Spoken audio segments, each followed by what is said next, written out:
ہمارے کان قرآن سننا چاہیے، اللہ کی قدرت، اللہ کی بڑائی سننا چاہیے.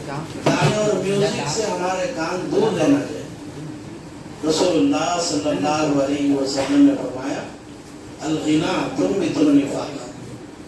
گانے کا سننا، میوزک کا سننا دل کے اندر نفاق پیدا کرتا ہے.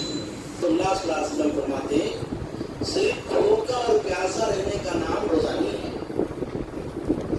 آنکھوں کا روزہ ہوتا ہے، زبان کا روزہ ہوتا ہے، کانوں کا روزہ ہوتا ہے، دل و دماغ کا روزہ ہوتا ہے، ہاتھ پیر کا روزہ ہوتا ہے، پیٹ کا روزہ ہوتا ہے. آنکھوں کا روزہ کیا ہے؟ بدنگاہی سے بچنا. تب تک بچوں کو ہار نہیں دینا.